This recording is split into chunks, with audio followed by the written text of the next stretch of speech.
ঝালকাঠিতে পুড়ে যাওয়া লঞ্চের মালিক কেরানীগঞ্জে গ্রেপ্তার। বিষখালী নদীতে যুবকের মরদেহ উদ্ধার।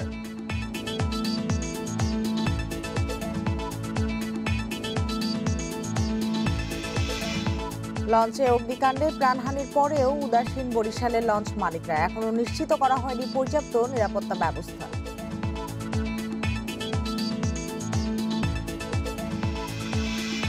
চাঁদা না দেওয়ার জন্য কক্সবাজারে স্বামীকে অপহরণ ও তার স্ত্রীকে ধর্ষণ করে আশিক। ব্রিফিংয়ে জানালো র্যাব।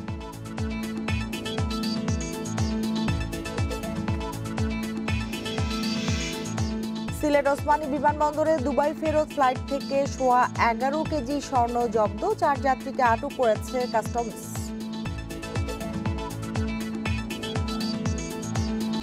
আমন্ত্রণ সমগ্র বাংলাদেশে, আপনাদের সঙ্গে আছে আমি সুমনা সিমি। এতক্ষণ জানাচ্ছিলাম শিরোনামগুলো, এবার জানাবো পুরো খবর। ঝালকাঠিতে পুড়ে যাওয়া লঞ্চ অভিযান 10-এর মালিক হামজালাল শেখকে সকালে ঢাকার কেরানীগঞ্জ থেকে গ্রেপ্তার করেছে র্যাব। লঞ্চের 4 জন মালিকের একজন তিনি। এর আগে রোববার লঞ্চে প্রাণহানির ঘটনায় নৌ আদালতে মামলার পর 4 মালিক সহ 8 জনের বিরুদ্ধে গ্রেপ্তারি পরোয়ানা জারি করা হয়। নৌ আদালতের বিচারক এ আদেশ দেন। মামলাটি করেন নৌ পরিবহন অধিদপ্তরের প্রধান পরিদর্শক। মামলায় হামজালাল শেখ সহ 8 জনকে আসামি করা হয়েছে। দুর্ঘটনায় মামলা হওয়ায় আইন অনুযায়ী রোববারই অভিযান 10 লঞ্চের ফিটনেস সনদ, নিবন্ধন ও মাস্টার চালকদের সনদ স্থগিত করা হয়েছে।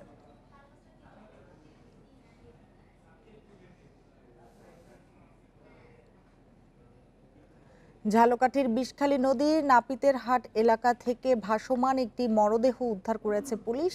তাদের ধারণা, মৃত যুবক লঞ্চে অগ্নিকাণ্ডের ঘটনায় নিখোঁজ যাত্রীদের একজন।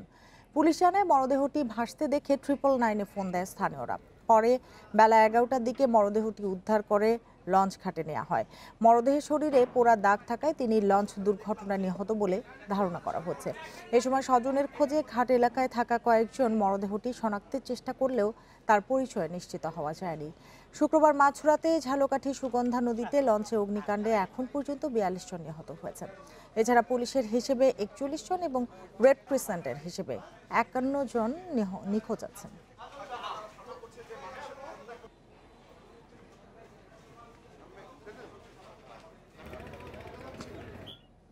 এ নিয়ে আরো জানাতে এবার ঝালকাঠি থেকে যোগ দিয়েছেন সহকর্মী আব্দুর রহিম। আব্দুর রহিম, যে যুবকের মরদেহ উদ্ধার করা হয়েছে তার পরিচয় এখন পর্যন্ত পাওয়া গেছে কিনা? মরদেহ কোথায় নেওয়া হয়েছে এই মুহূর্তে? আর আজকে আর কতক্ষণ উদ্ধার অভিযান চালানো হবে?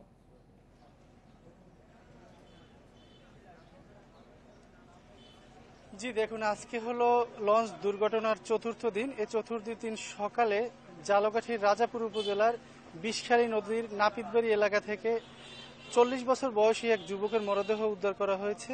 মরদেহটির পেটের অংশে পোড়া দাগ রয়েছে এবং গায়ে একটি কালো গেঞ্জি রয়েছে। সকালে পুলিশ 999-এর তথ্য পেয়ে স্থানীয়দের মাধ্যমে লাশটি উদ্ধার করে এবং লাশটি উদ্ধার করে ঝালকাঠি মর্গে রাখা হয়েছে ময়নাতদন্তের জন্য। আর এই লাশটির কিন্তু এখন পর্যন্ত পরিচয় নিশ্চিত হওয়া যায়নি। সকালে যখন লাশটি উদ্ধার করে ঝালকাঠি লঞ্চঘাট এলাকায় নিয়ে আসা হয়, সেখানে কয়েক স্বজন উপস্থিত ছিলেন। সেই কয়েক স্বজনকে দেখানোর পরে কিন্তু তারা আসলে তার পরিচয় নিশ্চিত করতে পারেনি। আর যেহেতু আজকে ঘটনার 4 দিন, এই প্রথম দিন, দ্বিতীয় দিন, তৃতীয় দিন কিন্তু স্বজনের যে রকমের ভিড় ছিল বা চাপ ছিল সে তার অনেকটাই কমে গেছে। এই মুহূর্তে ঝালকাঠি পৌর মিনি পার্ক এলাকায় সিআইডির পক্ষ থেকে আসলে যে অজ্ঞাত লাশ দাফন করা হয়েছে বা যে সকল স্বজনরা দাবি করেছে যে তাদের লাশ, স্বজনের লাশ এখনো নিখোঁজ রয়েছে বা স্বজনরা নিখোঁজ রয়েছে, তাদের কিন্তু নমুনা সংগ্রহ করা হচ্ছে। আসলে সেটাও কিন্তু আজকে 4র্থ দিন হওয়ায় এখানে কিন্তু আসলে স্বজনের উপস্থিতি অনেকটাই কম। আমরা দেখতে পেরেছি যে সেই 3টা থেকে বললেন যে সিআইডির দল আলামত সংগ্রহে সেখানে গেছে, তারা কিছু জানিয়েছে কিনা বা তাদের কোনো বক্তব্য জানা গেছে কিনা? সিআইডির পক্ষ থেকে বলা হচ্ছে যে তারা ঝালকাঠিতে এবং বরগুনাতে একই সাথে 2 জায়গায় টিম কাজ করতেছে। সেখানেও যেহেতু এই যারা নিহত হয়েছে তাদের অধিকাংশের বাড়ি বরগুনা, সেক্ষেত্রে বরগুনাতেও তারা নমুনা সংগ্রহ করতেছেন এই মুহূর্তে। এই জন্য এখানে আসলে উপস্থিতি কম। আর সিআইডির পক্ষ থেকে বলা হচ্ছে যে এই নমুনা সংগ্রহের পর 3 থেকে 4 সপ্তাহের মধ্যে তারা এই রিপোর্ট দিতে পারবেন আসলে যে কার কোন স্বজনের মরদেহ কোনটি। আর সকাল থেকে কিন্তু বিষখালী নদীতে আজকেও ফায়ার সার্ভিস এবং কোস্টগার্ডের পক্ষ থেকে অভিযান চালানো হচ্ছে। আসলে যেহেতু নদীর যেখানে লঞ্চ দুর্ঘটনা ঘটেছে সেই নদীটা কিন্তু আসলে 5টা নদীর এক মোহনা, সেখানে একটা অনেক বড় একটা এরিয়া, যে কারণে কিন্তু ফায়ার সার্ভিসের 2টি এবং কোস্টগার্ডের 3টি ইউনিট কাজ করে যাচ্ছে। তারাও কিন্তু অনেক বিশাল এলাকা জুড়ে কিন্তু আসলে তল্লাশি চালাচ্ছে। তাদের স্থানীয় লোকজনও তাদেরকে সহযোগিতা করেছে। আর একটা বিষয় আমি একটু জানাতে চাই যে ঝালকাঠি যেই লঞ্চ ঘাটে আসলে লঞ্চটি এনে রাখা হয়েছে সেই লঞ্চটি কিন্তু আসলে সম্পূর্ণ পোড়া, এবং সেই লঞ্চের মধ্যে কিন্তু মানবদেহের বিভিন্ন অংশ পোড়া, হাড্ডি বা শরীরের ধ্বংসাবশেষ আমরা দেখতে পাই। সেখান থেকেও আসলে বাতাসে কিন্তু সেই দুর্গন্ধ লঞ্চের, আর যেহেতু এটা একটা জনবহুল এলাকা সেখানে কিন্তু ছড়াচ্ছে, সেক্ষেত্রে কিন্তু স্বাস্থ্যের একটা ঝুঁকিও রয়ে গেছে। ওখানে কিন্তু অনেক পুলিশের বাধ্যবাধকতা থাকার পরেও শিশু এবং নারীরা কিন্তু লঞ্চটি আসলে দেখার জন্য বিভিন্ন স্থান থেকে এসে ওখানে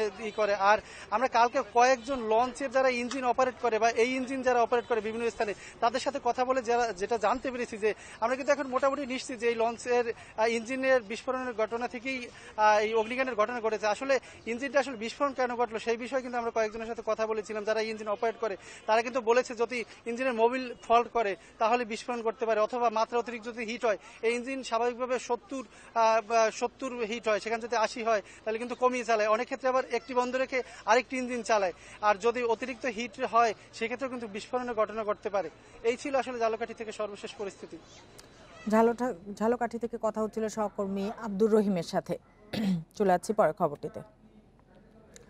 ঝালকাঠিতে লঞ্চ অগ্নিকাণ্ডের ঘটনায় বরিশাল মেডিকেলে ভর্তি 46 জনের মধ্যে 7 জনের অবস্থা উন্নতি হওয়ায় হাসপাতাল ছেড়েছেন।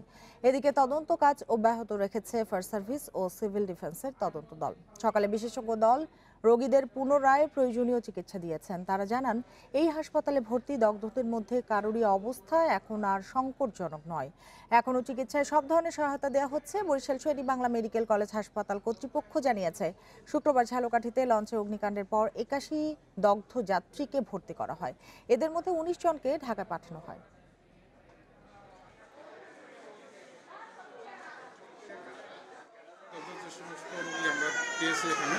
সমস্ত রোগীগুলোর এখন কন্ডিশন আগের থেকে অনেক ভালো, তো আশঙ্কা বা মৃত্যুর মতো ঝুঁকিপূর্ণ কোনো রোগী এখানে নাই। ঝালকাঠির সুগন্ধা নদীতে লঞ্চে ভয়াবহ অগ্নিকাণ্ডের ঘটনার পরও টনক নড়েনি বরিশাল ঢাকা নৌ রুটে চলাচলকারী লঞ্চ কর্তৃপক্ষের। বেশিরভাগ লঞ্চে নেই পর্যাপ্ত নিরাপত্তা ব্যবস্থা। এ অবস্থায় জীবনের নিরাপত্তা নিয়ে সংশয়ে যাত্রীরা। বরিশাল ঢাকা নৌ রুটে চলাচলকারী এমভি পারাবত 10 লঞ্চের যাত্রী ধারণ ক্ষমতা কাগজে কলমে 925 জন হলেও যাত্রী চলে দ্বিগুণেরও বেশি, যাতে অগ্নি নির্বাপক যন্ত্র বলতে রয়েছে সামান্য কিছু ব্যবস্থা, যার বেশিরভাগই ব্যবহারের অনুপযোগী। সবচেয়ে ভয়াবহ ব্যাপার হলো দায়সারাভাবে অরক্ষিত অবস্থায় রাখা হয় জ্বালানি তেল ভর্তি ড্রাম। একই অবস্থা সুন্দরবন 11 সহ অন্যান্য দূরপাল্লার লঞ্চগুলোতেও। কোনো পরিবর্তন নাই, আগের মতো যেভাবে চলছিল সেভাবেই চলছে। আমি যে বাচ্চা নিয়ে যাচ্ছি, আমি কি ভরসা যাচ্ছি, দোয়াদুর পড়ে যাচ্ছি। চোখের সামনে কিভাবে মারা গেল, আমাদের জীবনের কি নিরাপত্তা আছে? এ রুটে চলাচলকারী বিলাসবহুল লঞ্চগুলোতে রয়েছে দৃষ্টিনন্দন ডেকোরেশন, অথচ নিরাপত্তার ব্যাপারে যেন কিছুই জানেন না লঞ্চ সংশ্লিষ্টরা। আমাদের মালিক কর্তৃপক্ষ বলছে সব রকমের ব্যবস্থা করা হইতে আছে। তবে মালিক পক্ষের দাবি, নিরাপত্তার পর্যাপ্ত ব্যবস্থা থাকলেও লঞ্চের স্টাফদের উদাসীনতার কারণে তা রক্ষা করা যায় না। মালিকরা ঠিকমতোই সব করে দিই, কিন্তু পরবর্তীতে স্টাফরা হয়তো এগুলো বালিগুলো ফেলে ফেলে দিয়ে তার নিজের জিনিসপত্র রাখে। এটা আমাদের জন্য অত্যন্ত দুঃখজনক। এতদিন এদিকে কারো নজর না থাকলেও ঝালকাঠির দুর্ঘটনার পর নড়ে চড়ে বসেছে বরিশাল নৌবন্দর ও ফায়ার সার্ভিস কর্তৃপক্ষ। যেন আর কোনো দুর্ঘটনা না ঘটে আমাদের এই সুন্দর লঞ্চ পরিবহনে, তো সেই জন্য আমাদের কর্তৃপক্ষের নির্দেশনা অনুযায়ী আমরা যথাযথ ব্যবস্থা নিচ্ছি। লাইফ জ্যাকেট সহ, সেফটি বয়া সহ, এটা যাতে পুরোপুরি অ্যাক্টিভ থাকে এবং কার্যকরী থাকে সেই ব্যবস্থা গ্রহণের জন্য আমরা একটা টিম গঠন করেছি। ঢাকা বরিশাল নৌ রুট সহ বরিশালের অভ্যন্তরীণ রুটগুলোতে প্রতিদিন অন্তত 109টি লঞ্চে 1.5 লক্ষেরও বেশি যাত্রী চলাচল করে থাকে। Independent news desk.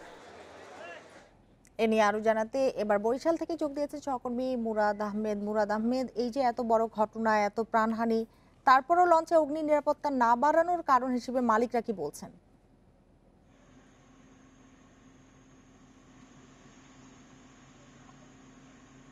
মালিকরা কি বলবেন এটি এখন বড় কথা না, বোধই উদয় হয়নি। একভাবে পত্রিকাগুলোতে লেখা হচ্ছে আজকে হয়তো অন্তত টনক নড়বে। দেখুন, আমি আরেকটি লঞ্চে দাঁড়িয়ে আছি, বিলাসবহুল লঞ্চগুলোর একটি দেখুন যে এখানকার অগ্নি নির্বাপক ব্যবস্থায় এক বালতি পানিও যদি সংযুক্ত হতো অতিরিক্ত, এত বড় একটি ঘটনার পর দুঃখ থাকতো না। দেখুন যে অগ্নি নির্বাপক বালতিগুলো যে ঝুলে আছে, ওর কোনোটার মধ্যে টুথপেস্ট, কোনোটার মধ্যে ব্রাশ, কোনোটার মধ্যে গামছা, কোনোটার মধ্যে বোতল, যা যা খুশি ওটা রাখা আছে। ওইখানে বালু বলতে কোনো কিছুই নেই। এই লঞ্চটিতে প্রায় 1,000-1,500 মতো যাত্রী ধারণ ক্ষমতা রয়েছে। তো আপনারা দেখুন আরেকটি যে কথাটি বারবার বলা হচ্ছে সেটি হচ্ছে যে পেট্রোল বা ডিজেলের তেলের ড্রাম। কালকেও যেমন দেখা গেছে, আজকেও ঠিক ওইখানে একটি রয়েছে। আমরা যদি একটু সামনে যাই তাহলে দেখবো যে অগ্নি নির্বাপক যেগুলো রয়েছে সেগুলো অগ্নি নির্বাপক যেগুলো রয়েছে সেগুলো কোথায় রয়েছে জানি না, কিন্তু আগুন জ্বলার মতো পর্যাপ্ত মানে রসদ এখানে এখনো উপস্থিত রয়েছে। দেখুন এখানে কিন্তু কতগুলো তেলের ড্রাম রয়েছে। আচ্ছা, যেটি বলছে যে না, তেলের ড্রাম গুলো খালি, আর তেল তো ভরা ছিল। হ্যাঁ, একদিন ভরে দিয়ে যায়, তারপর আবার আমরা এই তেলটুকু ট্রান্সফার করে দিই মেশিনে, তারপর তারা এই ড্রাম গুলো নিয়ে যায় কবে আমি জানি না, তবে এই ড্রামেই শুনেছি তেল আবার তারা ভরে দিয়ে যান। তো এখান থেকে ড্রাম আর সরে না, কারণ এখান থেকে ড্রাম সরলে ওনাদের ব্যবসার অনেক ক্ষতি হবে। আবার ড্রাম আনো, আবার ড্রাম লেবার চার্জ দিতে হবে। সুতরাং এখান থেকে ওনারা ড্রাম করে না। যতটুকু নিরাপত্তা ব্যবস্থা এই আপনারা দেখছেন ইঞ্জিন রুমটি, এই ইঞ্জিন রুমটিকে ঘিরে এর চারপাশে রাখা হয়েছে। যতগুলো এখানে আমরা বলি যে গ্যাস চেম্বার গুলো যা রয়েছে সেগুলো চালানোর মতো কাউকে পাই না। যাকে বলে একটু চালিয়ে দেখান, তিনি বলছেন হেসে দেন অথবা সরে যান। একজন শুধু বলেছে যে আসলে প্রশিক্ষণ হওয়া উচিত। বললাম যে আপনার প্রশিক্ষণ আছে কিনা, কোনো কথা বলেননি, চুপচাপ রয়েছেন। গেল এই একটা দিক। অন্য যেটা বলি যে যদি আমরা যাই হোক, ইঞ্জিন রুমের চারপাশে সরঞ্জাম কিছু কিছু সাজিয়ে তো রাখা হয়েছে, এই হচ্ছে এখানকার সান্ত্বনা। আর যদি আমি এই যাত্রী সেবার কথা বলি তাহলে এই দেখুন বিশাল, এটা হলো নিচতলা ডেক। নিচতলার ডেকে বাকি যে অংশটা দেখা যাচ্ছে এর কোথাও একটা বালতি নেই, কোথাও একটা বালুর বস্তা নেই, কোথাও একটা বালুর বালতি নেই। পাইপলাইন আছে, পাতলা 6 ইঞ্চির পাইপলাইন, সেখান থেকে পানি তোলা হয়, কিন্তু আগুন লাগলে যে স্প্রে করা হবে, পানি যে মারা হবে, এই ধরনের কোনো ব্যবস্থা নেই। বিশাল এই যে জায়গাটুকু আপনারা দেখছেন, এটি হচ্ছে বোধ করি মাঝারি ধরনের লঞ্চ। বড় লঞ্চটি আমার পাশের লঞ্চে আছে। বিশাল জায়গায় সব ভরপুর থাকবে যাত্রীতে। কিন্তু একটু দেখুন উপরের দিক দিয়ে আমরা দেখাই যে মানুষ বা এত বড় একটি ঘটনার পরেও তারা 5টি গ্যাস চেম্বার স্থাপন করেছেন, অথবা গ্যাস স্প্রিঙ্গার যেগুলো আছে সেগুলো লাগিয়েছেন। এমনও যদি দেখা যেত তাহলে হয়তো একটু সান্ত্বনা পাওয়া যায়। কিচ্ছু নেই, যেভাবে লঞ্চ ছিল সেভাবেই আছে, যেভাবে আগে চলেছে সেভাবেই চলছে। মালিক পক্ষ যারা রয়েছেন, অর্থাৎ মালিক সমিতি রয়েছেন, সমিতি থেকে একটা চিঠি ইস্যু করে দেওয়া হয়েছে, আপনারা যে যার মতো করে ওই সার্ভে সার্টিফিকেট অনুযায়ী সমস্ত কিছু ঠিক থাকবে, না হয় ব্যবস্থা নেওয়া হবে। কবে ব্যবস্থা নেওয়া হবে, কবে ব্যবস্থা নেওয়া হয়েছিল, কেউ তার উদাহরণ একটাও দিতে পারবে না। বাস চিঠি পর্যন্ত শেষ। এই চিঠি বিআইডব্লিউটিও দেবে এবং ফায়ার সার্ভিসও দেবে। বিআইডব্লিউটি তার কার্যক্রম শুধু কাগজের মধ্যেই রাখে, তার হুঙ্কারের জোর বাস্তবায়ন দেখা যাচ্ছে না। বরিশাল থেকে কথা হচ্ছিল সহকর্মী মুরাদ আহমেদের সাথে। সুগন্ধা নদীতে লঞ্চে আগুনের সূত্রপাত ইঞ্জিনের পিস্টন সিলিন্ডার থেকে, বলছেন তদন্তকারীরা। দুর্ঘটনার কারণ অনুসন্ধানে গঠিত 3 তদন্ত কমিটির সবাই বলছে আগুনের কারণ ইঞ্জিনের ত্রুটি। তবে 3 দিনের প্রতিবেদন দেওয়ার কথা থাকলেও কাজ শেষ করতে পারেনি নৌ মন্ত্রণালয়ের কমিটি। সময় লাগতে পারে আরো 1 থেকে 2 সপ্তাহ।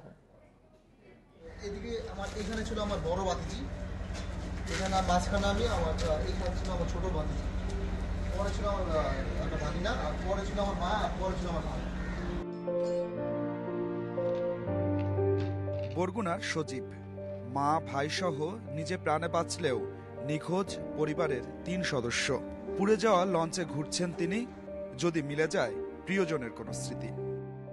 হুট করে একটা আগুন লাগা মনে করেন এদিক দিয়ে সবার প্রথম উঠছে আগুনটা, এই যে ইঞ্জিন তো এখানে এদিক দিয়ে আর ওদিক দিয়ে ধাপ করে উঠছে, ওটা এদিকে যাওয়ার আর কোনো সুযোগ ছিল না। তো আমরা এদিকে দৌড়তেছি, এদিকে দৌড় দিয়ে আমি দৌড়তেছি এদিকে, তো আমার ভাই দেখলাম দুই তিনটা জিনিস ওদিকে নিচে টান দিয়ে আমরা দৌড়তেছি, এমন পরিমাণ আগুন লাগছে আমরা মানে সরতেও পারতেছিলাম না। পরে আমি ওই কোনোটা পর্যন্ত গেছি আর দেখি সব অন্ধকার। কোথা থেকে আগুনের শুরু আর কেনই বা ছড়িয়েছে এত দ্রুত, সে প্রশ্নের জবাব লুকিয়ে আছে ইঞ্জিন রুমে। দেখা গেল ইঞ্জিনের 6 পিস্টন সিলিন্ডারের একটিতে ছিদ্র, মিলেছে তেলের ড্রাম বিস্ফোরণের আলামত। বেঁচে যাওয়া যাত্রীরা বলছেন লঞ্চ ছাড়ার পর পাটাতন এতই গরম হচ্ছিল যে অনেকে দোতলার ডেকে থাকতে পারেননি। ধোঁয়া যেটাতে বেরোয় ওটাতে মনে হয় বারবার ফায়ার হয়, ঠাস ঠাস ঠাস করে। আমি মানে ফার্স্ট শুনছি এরকম, আমি ভাবছি হয়তো বা 2 ইঞ্জিন চালাইতেছে, হয়তো বা এই জন্য শব্দ আসতেছে। তো এটা তো আর বুঝি না যে এটা ইঞ্জিনের ফুটি ছিল। আর এটা নাকি আরো আগে থেকেই নাকি প্রচুর পরিমাণ খারাপ অবস্থা ছিল, কিন্তু আমাদেরকে কেউ কোনো কিছু বলেনি। দুর্ঘটনার কারণ জানতে মাঠে আছে ফায়ার সার্ভিস, বরগুনা জেলা প্রশাসন এবং নৌ মন্ত্রণালয়ের তদন্ত কমিটি। প্রাথমিকভাবে ইঞ্জিনের ত্রুটি ও অব্যবস্থাপনার তথ্য দিচ্ছে তারা, তবে মন্ত্রণালয়ের তদন্ত প্রতিবেদন মিলছে না নির্ধারিত সময়ে। ইঞ্জিন রুমেই ঘটনাটার হয়তোবা, আমি এখনো বলতেছি যে প্রাথমিকভাবে আমাদের কাছে যেটা মনে হয়েছে যে ইঞ্জিন রুম থেকেই অগ্নিকাণ্ডের সূত্রপাত, এবং পরবর্তীতে আরও কিছু আনুষঙ্গিক ঘটনার কারণে এই অগ্নিকাণ্ডের আরও বিস্তার ঘটেছে। অগ্নি নিরাপণ ব্যবস্থা তাদের কার্যকরী খুব একটা ছিল না, এবং যারা এটা দায়িত্বে ছিল তারাও এই যে ফায়ার ইনসিডেন্ট ঘটে এটাকে তারা ম্যানেজ করতে পারেন। খুবই প্রাথমিক পর্যায়ে আছে, এখন আপনাদের কনক্লুসিভ কোনো রিমার্ক করার মতো অবস্থায় আমরা এখনো যাইনি। এদিকে আরেক সূত্রে জানা গেছে লঞ্চের ইঞ্জিন বদলের বিষয়টি জানানো হয়নি অধিদপ্তরকে, চালক নিয়োগেও হয়েছে অনিয়ম। কয়েকদিন বাদেই তদন্ত কমিটিগুলো তাদের প্রতিবেদন জমা দিবে, তাতে উঠে আসবে অগ্নিকাণ্ডের কারণ। ভবিষ্যতে দুর্ঘটনা ঠেকাতে এই কমিটি হয়তো বেশ কিছু সুপারিশও করবে। তবে নদীপথের যাত্রীরা বলছেন এই তদন্ত প্রতিবেদন দেওয়ার মধ্যেই কি দায় সারবে নৌ কর্তৃপক্ষ, নাকি ভবিষ্যতে নৌযাত্রা নিরাপদ করতে কার্যকর ভূমিকা রাখবে তারা। Adilur Rahman, independent news, Jhalakathi. ঝালকাঠিতে লঞ্চে অগ্নিকাণ্ডে নিহতদের ক্ষতিপূরণ, আহতদের উন্নত চিকিৎসা ও সহায়তা সহ 7 দাবিতে বরগুনায় মানববন্ধন করেছে যাত্রী অধিকার সংরক্ষণ কমিটি। সকালে বরগুনা পৌর সুপারমার্কেটের সামনে এই কর্মসূচি পালন করে তারা। মানববন্ধনে বক্তারা বলেন অগ্নিকাণ্ডে নিহতদের পরিবারকে যৌক্তিক ক্ষতিপূরণ দিতে হবে, লঞ্চে জনপ্রতি লাইফ জ্যাকেটের ব্যবস্থা করা, আধুনিক অগ্নি নির্বাপক প্রযুক্তি নিশ্চিত করা, অভিজ্ঞ ইঞ্জিনিয়ার দ্বারা ইঞ্জিন পরীক্ষা সহ 7 দফা দাবি জানান তারা। চালক ও স্টাফদের গাফিলতির কারণে ঝালকাঠি ট্র্যাজেডিতে হতাহত বেশি হয়েছে উল্লেখ করে ঘটনা সুষ্ঠু তদন্ত করে অপরাধীদের দ্রুত বিচারের দাবি জানান তারা। দাবি আদায় না হওয়া পর্যন্ত এই কর্মসূচি চালিয়ে যাওয়ার কথা বলেন তারা।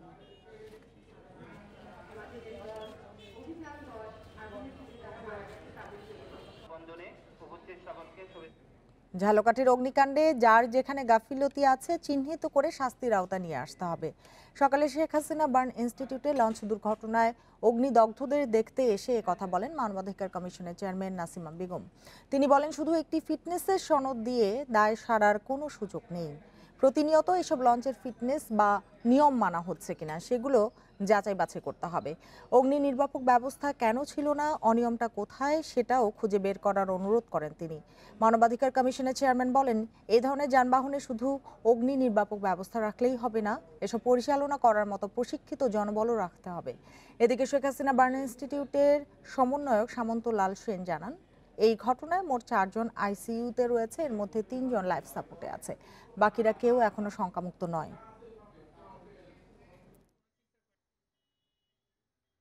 এই সমস্ত যানবাহনের যে ত্রুটি বিচ্যুতি, আমরা শুধু একটা সার্টিফিকেট দিয়ে দিলাম যে এটা ঠিক আছে, আগামী এত বছর পর্যন্ত এটা মানে চলাচল যোগ্য।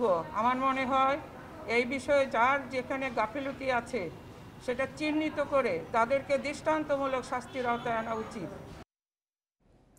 কক্সবাজারে পর্যটককে ধর্ষণের কথা স্বীকার করেছে মামলার প্রধান আসামি আশিক। গ্রেপ্তারের পর সংবাদ সম্মেলনে র্যাব জানায় কক্সবাজারের পর্যটকদের টার্গেট করে নানা অপকর্ম করত তার সহযোগীরা। তার ব্ল্যাকমেইলের শিকার ওই এলাকার আইনশৃঙ্খলা রক্ষাকারী বাহিনীর সদস্যরাও। তার বিরুদ্ধে রয়েছে অন্তত 12টি মামলা। 23 ডিসেম্বর এক নারী কক্সবাজার সদর মডেল থানায় দলবদ্ধ ধর্ষণের অভিযোগে মামলা করেন। স্বামী সন্তানকে জিম্মি করে ওই নারীকে ধর্ষণ করা হয় বলে মামলায় অভিযোগ করা হয়। আদালতে জবানবন্দিতে ওই নারী অভিযোগ করেন, আশিকের নেতৃত্বে 3 জন প্রথমে ঝুপড়ি চায়ের দোকানে নিয়ে তাকে ধর্ষণ করেন। এরপর তার স্বামী ও 8 মাসের সন্তানকে হত্যার ভয় দেখিয়ে কলাতলির জিয়া গেস্টিনে নিয়ে দ্বিতীয় দফায় তাকে ধর্ষণ করা হয়। এই মামলার প্রধান আসামি মোহাম্মদ আশিককে মাদারীপুর থেকে গ্রেপ্তার করেছে র্যাব। সংবাদ সম্মেলনে র্যাব জানায়, আশিক গত 1 দশক ধরে কক্সবাজারে অপরাধের অভয়ারণ্য গড়ে তুলেছে। তার গ্যাংয়ে রয়েছে অন্তত 30 জন সদস্য। সে এই পর্যটন এলাকায় বিভিন্ন হোটেল ম্যানেজারদের সাথে যোগসাজশে যারা বিভিন্ন সময় পর্যটক আসতো সুযোগ বুঝে তাদেরকে ফাঁদে ফেলে ব্ল্যাকমেল করত। র্যাব বলছে, বিভিন্ন হোটেল ম্যানেজারদের সাথে সম্পর্ক স্থাপন করে পর্যটকদের ফাঁদে ফেলে টাকা আদায় করত আশিক ও তার গ্যাংয়ের সদস্যরা। তার বিরুদ্ধে বিভিন্ন হোটেলের কক্ষ দখল করার অভিযোগ পেয়েছে র্যাব। চাঁদা দিতে অস্বীকৃতি জানানোর ফলে 22 তারিখে সন্ধ্যার দিকে লাবণী বিচ এরিয়া থেকে ভিকটিমের স্বামী এবং সন্তানের সামনে থেকে তাকে সিএনজিতে করে অপহরণ করা হয়। পরবর্তীতে তাকে এই গ্রেফতারকৃত আশিক তাকে ধর্ষণ করে। আশিক সরাসরি কোনো দলীয় রাজনীতির সাথে জড়িত না থাকলেও ছদ্মবেশে বিভিন্ন দলের আশ্রয়ে ছিল। ধর্ষণের পর আত্মগোপনের জন্য দাড়ি ও ভ্রু কেটে ফেলে সে। সুলতানা জাহান মিতু, ইন্ডিপেন্ডেন্ট নিউজ, ঢাকা। সিলেট ওসমানী আন্তর্জাতিক বিমানবন্দরে দুবাই ফেরত একটি ফ্লাইট থেকে 11 কেজি 220 গ্রাম স্বর্ণ জব্দ করা হয়েছে। এ সময় 4 যাত্রীকে আটক করেছে কাস্টমস গোয়েন্দা বিভাগ। সকাল 9টায় দুবাই থেকে আসা বাংলাদেশ বিমানের BG248 ফ্লাইটে সিলেট নামেন 4 যাত্রী।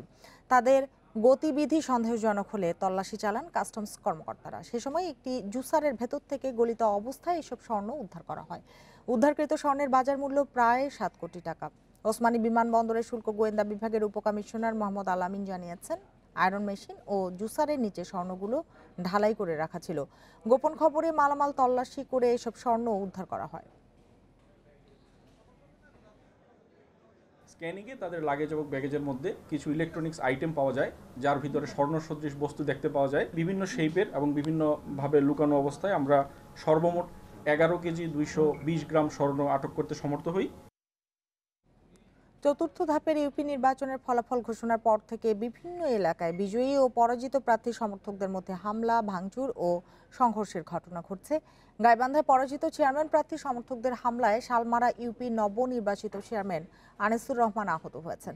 প্রাথমিক চিকিৎসা শেষে তাকে বগুড়া জিয়াউর রহমান মেডিকেলে ভর্তি করা হয়েছে।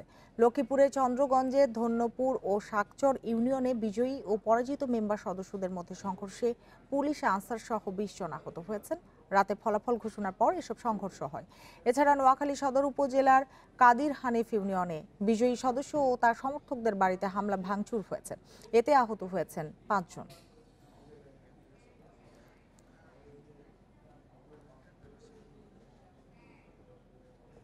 এ নিয়ে আরো জানাতে এবার গাইবান্ধা থেকে যোগ দিয়েছেন সহকর্মী আরিফুর রহমান। আরিফুল, আহত চেয়ারম্যানের শারীরিক অবস্থা কেমন জানতে পেরেছেন কিনা, আর এই সংঘর্ষ নিয়ে দুপক্ষের অভিযোগটা আসলে কি ছিল?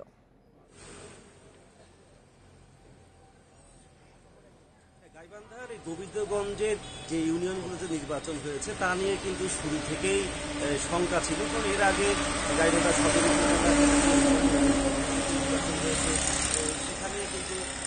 গতকাল কিন্তু সকাল 8টা থেকে বিকেল 4টা পর্যন্ত ভোট গ্রহণ মোটামুটি ভালোভাবে সম্পন্ন হয়েছে। আর আনিসুর রহমানের উপর হামলার যে ঘটনাটি সেটি কিন্তু ঘটনা ঘটেছে ফলাফল ঘোষণার পর। আমরা যদি জানতে পেরেছি আনিসুর রহমানের সমর্থকদের কাছ থেকে যে ফলাফল সংগ্রহের জন্য তারা এই নির্বাচনী এলাকা শালমারা থেকে গোবিন্দগঞ্জ উপজেলা নির্বাহী কার্যালয়ের দিকে যাচ্ছিলেন। এই সময় শাখাহাটি বালুয়া মোড় নামক স্থানে পৌঁছলে অতর্কিতে কিন্তু এই যে স্বতন্ত্র যে প্রতিপক্ষ প্রার্থী ছিলেন তার সমর্থকরা তাদের উপরে হামলা চালায়। এই সময় আনিসুর রহমানের সাথে তার 10 বছর বয়সী ছেলে অনিক, ভাতিজা জিন্না এবং আরো 2 জন সমর্থক ছিলেন। তো অতর্কিত হামলার ফলে কিন্তু তারা দিক ছুটি করে পালিয়ে যান এবং আনিসুর রহমানকে পরবর্তীতে চারপাশ থেকে এলাকাবাসী এসে উদ্ধার করে প্রথমে গোবিন্দগঞ্জ স্বাস্থ্য কমপ্লেক্সে নিয়ে যান এবং সেখানে অবস্থার অবনতি হলে তাকে বগুড়া জিয়াউর রহমান মেডিকেল হাসপাতালে ভর্তি করা হয়। তো আমরা এটি কিছুক্ষণ আগেও কথা বলেছি যে বগুড়া জিয়াউর রহমান মেডিকেল কলেজ হাসপাতালের সার্জারি বিভাগের চিকিৎসক শাকিল হক, তার তত্ত্বাবধানে রয়েছেন এই চেয়ারম্যান নবনির্বাচিত চেয়ারম্যান আনিসুর রহমান। তো তার স্বজনরা যেটি বলছেন যে আশঙ্কাজনক অবস্থায় তাকে বগুড়া জিয়াউর রহমান মেডিকেল হাসপাতালে নেওয়া হয়েছিল, এখন তিনি অনেকটাই আশঙ্কা মুক্ত। আর এই বিষয়ে এখনো থানায় অভিযোগ তারা করেননি, তবে মামলা দায়েরের প্রস্তুতি চলছে বলে আমরা জানতে পেরেছি এবং এই বিষয়টি নিয়ে এখনো শালমারায় বেশ উত্তেজনা চলছে। নির্বাচন পরবর্তী সহিংসতা নিয়ে গাইবান্ধা থেকে যোগ দিয়েছিলেন সহকর্মী আরিফুল ইসলাম। ফেনী সোনাগাজী উপজেলার ছাড়াইতকান্দিতে সিলমারা পরিত্যক্ত ৮৪টি ব্যালট পেপার পাওয়া গেছে। সকালে হোসাইনিয়া দাখিল মাদ্রাসার ভোট কেন্দ্রের মেঝেতে এসব ব্যালট পড়ে থাকতে দেখেন ঝাড়ুদার। চতুর্থ দফায় ছাড়াইতকান্দি ইউনিয়ন পরিষদে ভোট অনুষ্ঠিত হয়। সকালে হোসাইনিয়া দাখিল মাদ্রাসার ভোট কেন্দ্রের বাইরে চেয়ারম্যান পদের বিভিন্ন প্রতীকে সিলমারা ৮৪টি ব্যালট পড়ে থাকতে দেখেন ঝাড়ুদার। তবে এ বিষয়ে এখনো কোনো অভিযোগ আসেনি উল্লেখ করে জেলা নির্বাচন কর্মকর্তা নাসির উদ্দিন জানিয়েছেন, অভিযোগ পেলে খতিয়ে দেখে ব্যবস্থা নেওয়া হবে।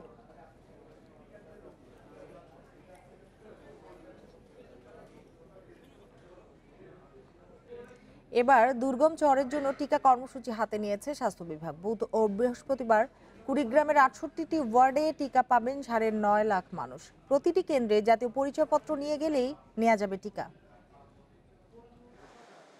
দেশে এ পর্যন্ত করোনার টিকা পেয়েছেন ৭ কোটির বেশি মানুষ। টিকা নেয়ার হার সবচেয়ে বেশি রাজধানীতে। গ্রাম ও দুর্গম এলাকায় এই হার অনেক কম। কর্মসূচিতে গতি আনতে এবার টিকার প্রয়োগ শুরু হচ্ছে দুর্গম এলাকাতেও। কুড়িগ্রাম জেলার চরাঞ্চলের ৯.৫ লাখ মানুষ টিকা পাবেন বুধ ও বৃহস্পতিবার। ৪৪টি ইউনিয়নের ৬৮টি ওয়ার্ডে কেন্দ্র থাকবে ৪৪০টি। প্রতিটি কেন্দ্রই থাকবে নিবন্ধনের ব্যবস্থা। জাতীয় পরিচয়পত্র না থাকলে তালিকাভুক্ত হয়েও নেওয়া যাবে টিকা। এভাবে ২ দিন ব্যাপী আমরা একটা ব্যাপক কার্যক্রম হাতে নিয়েছি, যাতে এই চরাঞ্চলের মানুষকে আমরা টিকা দিতে পারি। যাদের এনআইডি নাই তাদেরকে আমরা লাইন লিস্টিং বলে থাকি, লাইন লিস্টিং এর মাধ্যমে টিকা দেওয়ার ব্যবস্থা করছি। দেশের যেসব এলাকায় টিকার কম প্রয়োগ হয়েছে সেগুলোর তালিকা করছে স্বাস্থ্য অধিদপ্তর। পিছিয়ে পড়া দুর্গম ও পাহাড়ি এলাকায় কর্মসূচি চলবে ধারাবাহিকভাবে। কক্সবাজার জেলায় বা বান্দরবনে, খাগড়াছড়িতে, সেখানেও আমরা প্রয়োজনীয়ভাবে পদক্ষেপ নিচ্ছি এবং ইতিমধ্যে আমরা ওখানে টিম পাঠিয়েও কাজ করেছি। প্রোগ্রামটা করার পরে আমরা যদি ওরকম আরো দুর্গম এলাকায় আমাদের সাথে স্থানীয় প্রশাসন যোগাযোগ করে, তাহলে আমরা সেখানে এরকম টিম পাঠাতে পারবো। কুড়িগ্রামের ৬৮টি ওয়ার্ডে করোনা টিকার দ্বিতীয় ডোজ দেয়া হবে ২৬ ও ২৭ January. Hasan Misbah, independent news, Dhaka. বিভিন্ন জেলায় ভরা মৌসুমেও খুচরা বাজারে বেড়েছে চালের দাম। প্রকারভেদে প্রতি কেজিতে বেড়েছে ২ থেকে ৮ টাকা পর্যন্ত। হঠাৎ চালের দাম বাড়ায় বিপাকে পড়েছেন সাধারণ মানুষ। এজন্য মিল মালিকদের সিন্ডিকেট ও বাজারে নজরদারির অভাবকে দুষছেন ভুক্তভোগীরা। যশোরে প্রকারভেদে প্রতি কেজিতে চালের দাম বেড়েছে ২ থেকে ৮ টাকা। সপ্তাহের ব্যবধানে বাসমতি ৬২ থেকে বেড়ে ৭০ টাকা, ৫৪ টাকার মিনিকেট ৬০, কাজললতা ৫ টাকা বেড়ে ৫৯ টাকা, BR10 ৬ টাকা বেড়ে ৫৭ টাকায় বিক্রি হচ্ছে। বেড়েছে মোটা চালের দামও। দাম বাড়ার কারণ একটাই, বাজারে মালের আমদানি খুবই কম। বড় বড় মিলেরা যেভাবে নিয়ন্ত্রণ করে বাজার সেভাবে নিয়ন্ত্রণ হয়। ধানের দাম বেড়েছে, প্রতিটা মিলে রেট বাড়াই দিয়েছে। আমরা যেভাবে কিনছি সেভাবে বিক্রি করছি। বাজারে ধানের দাম বেশি, তার উপর মিল মালিকদের কারসাজিতে এই সংকট তৈরি হয়েছে বলছেন খুচরা ব্যবসায়ীরা। এখন এই ব্যবসাটা চলে গেছে মূলত বড় বড় ইন্ডাস্ট্রি মালিকের হাতে। তারা ১ বছরের ধান একসাথে কিনে নেয়, নিলে বাজারে ধানের ক্রাইসিস পড়ে, বাজারে ধান থাকে না। যে ধান থাকে যার যেটুকু রাখে তখন দাম বেশি চাই, বেশি দামে বিক্রি করে। চালের দাম হঠাৎ বেড়ে যাওয়ায় বিপাকে পড়েছেন নিম্ন আয়ের মানুষ। এজন্য সরকারি নজরদারির অভাবকে দুষছেন তারা। কিনে খাওয়াটাই মুশকিল হয়ে যাচ্ছে, সরকার এগুলো দেখে না তো। সত্যি কথা, স্বল্প আয়ের ভীষণ অসুবিধা এবং এটা ক্রয় ক্ষমতার বাইরে দিন দিন চলে যাচ্ছে। এক সপ্তাহে পাবনার বাজারে সব ধরনের চালের দাম বেড়েছে ১ থেকে ২ টাকা পর্যন্ত। মিল থেকেই বেশি দামে কেনার কথা জানিয়েছেন খুচরা ব্যবসায়ীরা। বেশি দামে কিনলে বেশি দামে বেচতে হবে, এখন স্থিতিশীল যে দামে কিনতে সেই দামে বেচা। মিলারটা ধান কিনতেছে বেশি দামে, বিধায় আমাদের চাল একটু বস্তায় 20-30 টাকা বেশি দামে বর্তমান চিকন চালগুলি বিক্রি করতে হচ্ছে। রংপুরে প্রতি কেজি বেড়েছে 3 থেকে 4 টাকা। ব্যবসায়ীরা সিন্ডিকেটের কথা বললেও মিল মালিকরা অজুহাত দিচ্ছেন ধানের দাম বৃদ্ধির। লক্ষ লক্ষ বস্তা ধান এবং চাল স্টক রাখিয়া সীমিত আকারে বাজারে ছাড়িয়া এরা মানে মুনাফা লুটার জন্য চেষ্টা করতেছে। এই সিজনে আমার 2000 বস্তা ধান আমার মিলে নাই, অথচ আমার প্রতিদিন ধান লাগতেছে 900 বস্তা ধান। দিনাজপুরে বিড়ি 29, 48 থেকে 50 টাকা, বিড়ি 28, 50 থেকে 52 টাকা, মিনিকেট 58 থেকে 60 আর নাদিরশাইল 65 থেকে 70 টাকায় বিক্রি হচ্ছে। Mamunur Rashid, independent news desk. চালের দাম নিয়ে আরো জানাতে এবার পাবনা থেকে যোগ দিয়েছেন সহকর্মী খায়রুল ইসলাম। খায়রুল ইসলাম, ভরা মৌসুমে এই যে চালের দাম বেড়েছে সে বিষয়ে ক্রেতা বিক্রেতারা কি বলছেন? আসলে হঠাৎ করে গত এক সপ্তাহের ব্যবধানে কিন্তু পাবনায় যে চালটা আপনার এক সপ্তাহ আগে বাজারে বিক্রি হতে দেখেছি 46 টাকা কেজি, সেটা কিন্তু এখন বিক্রি হচ্ছে 48 থেকে 50 টাকা কেজি দরে। মানে মোটা চাল থেকে শুরু করে চিকন যে চাউলগুলো রয়েছে সবগুলো চাউল থেকে 2 থেকে কিন্তু 5 টাকা কেজি দরে পাবনার বিভিন্ন বাজারে কিন্তু খুচরা দরে দাম বৃদ্ধি পেয়েছে। আর এর ফলে কিন্তু সবচেয়ে সমস্যার মধ্যে পড়েছেন যারা নিম্ন এবং মধ্যবিত্ত পরিবারের লোকজন রয়েছেন। তাদের অভিযোগ যে এই ভরা মৌসুমে নতুন চাল তারা বাজারে পাচ্ছেন। এর এর এর গত বছর তারা বাজার থেকে যে চালটা কিনেছিলেন 40 টাকা, 38 থেকে 40 টাকা কেজি, সেই চাল এই ভরা মৌসুমে কিন্তু তারা 50 টাকা কেজি দরে কিনছেন। আর এর ফলে তারা কিন্তু চরম দুর্ভোগে পড়েছেন। আর এই সাধারণ ক্রেতারা বলছেন যে আসলে বাজার নিয়ন্ত্রণের কিন্তু আসলে তদারকি নেই সরকার প্রশাসনের, এবং সাধারণ ক্রেতারা অভিযোগ করছেন যে এই চাল এবং ধানের যারা আড়তদার রয়েছেন তাদের এই সিন্ডিকেটকে কিন্তু তারা দায়ী করেছেন। আর এই সিন্ডিকেটের কারণে কিন্তু তারা সবচেয়ে ক্ষতিগ্রস্ত হচ্ছেন। তারা যেমনটি বলছেন যে নিম্নবিত্ত, তারা বলছেন যে আসলে আমরা সব জিনিসের দামই, শুধু চাউল না অন্যান্য পণ্যের দামও কিন্তু ঊর্ধ্বমুখী। এর ফলে কিন্তু তারা চরমভাবে হিমশিম খেতে হচ্ছে। 1 কেজি চাউল কিনতে যখন 50 টাকা খরচ হচ্ছে তাদের, কিন্তু অন্যান্য পণ্য কিনতে তারা সারা দিনের যে আয় করে থাকেন এই আর পুরোটাই কিন্তু এই চাউল থেকে শুরু করে যে পণ্যগুলো কিনতে হচ্ছে তাদের কিন্তু ব্যয় করতে হচ্ছে। এর ফলে কিন্তু তারা চরমভাবে নাজেহাল হচ্ছেন, এবং তারা বলছেন যে সরকারের এই বাজার দর আসলে নিয়ন্ত্রণ করা প্রয়োজন। আর আমি যদি আপনাকে বলি যে আমরা কিন্তু আজকে সকালেও বেশ কয়েকজন আড়তদারের সঙ্গে কথা বলেছিলাম। তারা বলছেন যে জ্বালানি খরচ বেড়ে গেছে, এবং সব রকম উৎপাদন, একটা চাউল কিনে ভাড়া থেকে শুরু করে উৎপাদন ব্যয় বেড়ে যাওয়ার কারণেই তারা এই দামকে দায়ী করছেন। অন্যদিকে খুচরা ব্যবসায়ী তারা বলছেন যে 1 সপ্তাহ আগে যে চাউলটা 1 বস্তা চাউল কিনতে তারা 100 টাকা নিচে কিন্তু কিনেছেন, 1 সপ্তাহের ব্যবধানে হঠাৎ করে 1 থেকে 150 টাকা বস্তাপ্রতি চাউলের দাম বৃদ্ধিকে কিন্তু এই সিন্ডিকেটকে এই খুচরা ব্যবসায়ীরা কিন্তু অভিযোগ করছেন। সব মিলে আমি বলা যায় যে প্রশাসনের ব্যাপক কিন্তু নজরদারির অভাব রয়েছে, এমনটি কিন্তু আমরা বাজার এবং খুচরা বাজার, পাইকারি বাজার থেকে শুরু করে কিন্তু এমনটি কিন্তু আমরা অভিযোগ পেয়েছি। পাবনা থেকে চালের বাজারের খবর জানাচ্ছিলেন সহকর্মী খায়রুল ইসলাম। আইন অমান্য করে বগুড়া পৌর এলাকা সহ সড়ক মহাসড়কগুলোতে অবৈধ 3 হুইলার চালাচ্ছে অন্তত 10,000 শিশু। অপেশাদার লাইসেন্সের ক্ষেত্রে চালকদের জন্য নির্ধারিত বয়স থাকলেও তা মানা হচ্ছে না। নিয়মিত অভিযানেও মিলছে না সুফল। মোটরযান আইনে ড্রাইভিং লাইসেন্স ছাড়া কোনোভাবেই যানবাহন চালানোর সুযোগ নেই সড়ক মহাসড়কে। আর পেশাদার চালকের লাইসেন্স পাবার শর্ত বয়স হতে হবে কমপক্ষে 21, এবং অপেশাদার লাইসেন্সের ক্ষেত্রে বয়স 18 নির্ধারিত। এসব নিয়ম কাগজ কলমে থাকলেও বাস্তবে নেই। 12 বছর বয়স থেকে গাড়ি চালাচ্ছি এবং প্রায় 5 বছর হয়ে যায়। এখন মনে করেন যে ট্রাফিক দীর্ঘ 5 বছর ধরে মানে হাই রোডে গাড়ি চালাচ্ছি। বড় গাড়িতে ডিউটি করছি, কিন্তু ছোট গাড়িতে ডিউটি করছি। এখন একটু রাস্তায় যেভাবে অবস্থা, সিগন্যালটা একটু কম বুঝি। Bangladesh road transport authority BRTA জানায় বগুড়ায় গ্যাস চালিত 7,500 3 হুইলারের রেজিস্ট্রেশন থাকলেও বৈধ চালক অনেক কম। আমাদের আরটিসির কমিটিটা মেয়েদের জন্য হওয়ার জন্য এই কমিটির বায়োডাটা অলরেডি আমরা প্রেরণ করছি। তবে অবৈধ গাড়ির বিরুদ্ধে আমাদের নিয়মিত ভ্রাম্যমাণ আদালত অব্যাহত আছে, পুরোদন আইনের ব্যবস্থা গ্রহণ করা হচ্ছে। যানবাহনের আসনে থাকা অবস্থায় যাদের ড্রাইভিং লাইসেন্স থাকবে না তাদের বিরুদ্ধে আইনি ব্যবস্থা নেওয়া হবে বলে জানান পৌর মেয়র। এখানে যে হারে আমাদের এই ব্যাটারি চালিত রিক্সা এবং ইজি বাইক চলাচল করছে, এটা নিয়ন্ত্রণের বাইরে চলে গেছে। এই নিয়ন্ত্রণ আনার জন্য আমরা ইতিমধ্যে পৌর পরিষদ বিভিন্ন উদ্যোগ নিয়েছে এবং মাননীয় মন্ত্রী মহোদয়ের কাছে আমরা এই ব্যাপারে চিঠি দিয়েছি। ব্যাটারি ও গ্যাস চালিত যানবাহন মালিক সমিতির তথ্য মতে বগুড়ায় ব্যাটারি চালিত 3 হুইলারের সংখ্যা প্রায় 1 লাখ। উচ্চ আদালত মহাসড়কে অবৈধ এসব যান চলাচল বন্ধের নির্দেশ দিলেও তা মানা হয়নি। Hasibur Rahman, independent news, Bogura. গোপালগঞ্জে বাস চাপায় বঙ্গবন্ধু শেখ মুজিবুর রহমান বিজ্ঞান ও প্রযুক্তি বিশ্ববিদ্যালয়ের এক শিক্ষার্থী নিহত হয়েছেন। আহত হয়েছেন আরও 2 শিক্ষার্থী সহ 3 জন। দুপুরে সদর উপজেলার ঘোনাপাড়া এলাকায় এই দুর্ঘটনা ঘটে। নিহত রিয়াজুল ইসলাম শুভ সমাজবিজ্ঞান বিভাগের 2য় বর্ষের শিক্ষার্থী ছিলেন। গোপালগঞ্জ সদর থানার ওসি মনিরুল ইসলাম জানিয়েছেন, একটি ভ্যানে করে রিয়াজুল সহ 4 জন ঘোনাপাড়ার দিকে যাচ্ছিলেন। এ সময় ভ্যানটি নিয়ন্ত্রণ হারিয়ে সড়কের ওপর উল্টে গেলে খুলনাগামী দোলা পরিবহনের একটি বাস ভ্যানটিকে চাপা দেয়। এ সময় গুরুতর আহত 4 জনকে উদ্ধার করে হাসপাতালে নেওয়া হলে চিকিৎসক রিয়াজুলকে মৃত ঘোষণা করেন। বাসটিকে জব্দ করা হলেও পালিয়েছে চালক। আমরাও তো আতঙ্কে থাকি প্রতিনিয়ত বের হইলে যে আমরা আদৌ ওখান থেকে পড়াশোনা শেষ করে বাসায় ফিরতে পারবো কিনা। গতি তো মেনটেন করেই না এরা, সড়কের যে আইন আছে কোনো কিছুই মেনে চলে না এদের।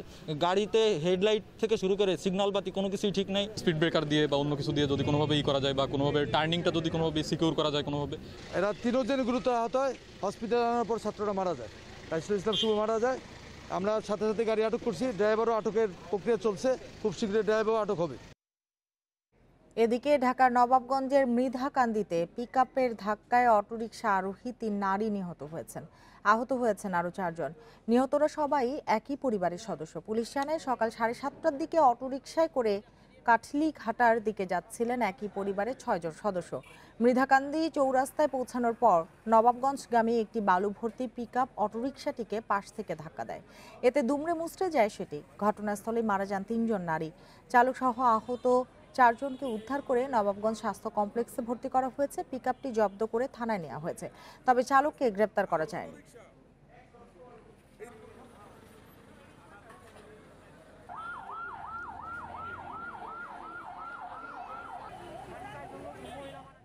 খাগড়াছড়ির দুর্গম পাহাড়ে পর্যাপ্ত সংখ্যক শিক্ষা প্রতিষ্ঠানের অভাবে ঝরে পড়ছে শিক্ষার্থীরা। দুর্গম এলাকাগুলোতে মাধ্যমিক বিদ্যালয় না থাকায় প্রাথমিকের পর আর পড়াশোনা করতে পারছে না অনেক শিক্ষার্থী। পাহাড়ি এলাকায় নির্দিষ্ট দূরত্বে বিদ্যালয় স্থাপনের তাগিদ ভুক্তভোগীদের। খাগড়াছড়ির মাটিরাঙ্গা উপজেলায় তৈকাথাং মৌজার 10 গ্রামের 400 পরিবারের বাস। কাছাকাছি একটি মাত্র বেসরকারি প্রাথমিক বিদ্যালয় থাকলেও শ্রেণীকক্ষের সংকট সহ নানা সীমাবদ্ধতা জর্জরিত সে প্রতিষ্ঠান। কোনো রকমে প্রাথমিকের গণ্ডি পেরুলেও মাধ্যমিক বিদ্যালয়ের অভাবে পড়াশোনা চালিয়ে যেতে পারে না এসব এলাকার শিক্ষার্থী। শুধু মাটিরাঙ্গা নয়, দীঘিনালা, লক্ষ্মীছড়ি সহ প্রায় সবগুলো দুর্গম এলাকার চিত্রই একই। অনেকে বহুদূরে শহরে গিয়ে পড়াশোনা করলেও সামর্থ্যের অভাবে প্রাথমিকের পরই লেখাপড়া শেষ করতে পারে না বেশিরভাগ শিক্ষার্থী। মাধ্যমিক স্কুল না থাকার কারণে এই প্রাইমারি শিক্ষা শেষ হওয়ার পরে অনেক জড়িয়ে পড়ে যায়। আমাদের এখানে শুধু ক্লাস 2, 3, 1, 2, 3 পর্যন্ত পড়াতে হয়, কিন্তু 4, 5 এখনো ক্লাস হয় নাই। পাহাড়ের শিক্ষার্থীদের মাধ্যমিক শিক্ষা নিশ্চিত করতে বিশেষ প্রকল্প নেওয়ার আহ্বান জেলা প্রশাসকের। অবকাঠামো নির্মাণের জন্য পার্বত্য চট্টগ্রামের উন্নয়ন সংস্থাগুলোকে দায়িত্ব নেওয়ার তাগিদ দিয়েছেন তিনি। 10 কিলোমিটারের ভিতর হাই স্কুল নেই, এরকম অনেক জায়গা আছে।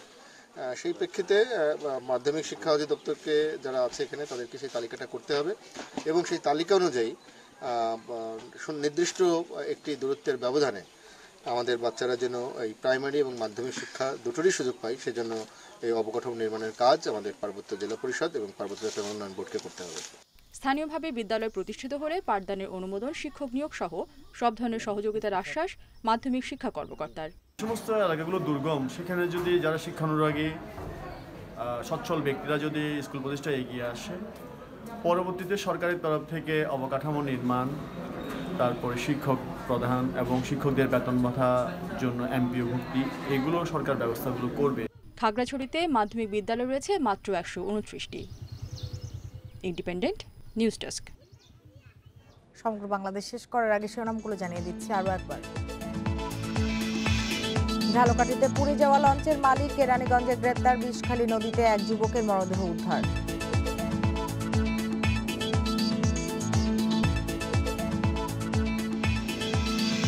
লঞ্চে অগ্নিকাণ্ডে প্রাণহানির পরেও উদাসীন বরিশালের লঞ্চ মালিকরা, এখনো নিশ্চিত করা হয়নি প্রয়োজনীয় নিরাপত্তা।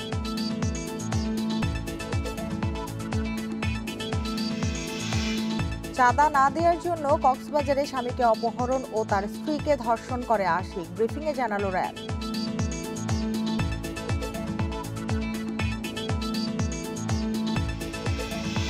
সিলেট ওসমানী বিমানবন্দরে দুবাই ফেরত ফ্লাইট থেকে 11.25 কেজি স্বর্ণ জব্দ, 4 যাত্রীকে আটক করেছে কাস্টমস।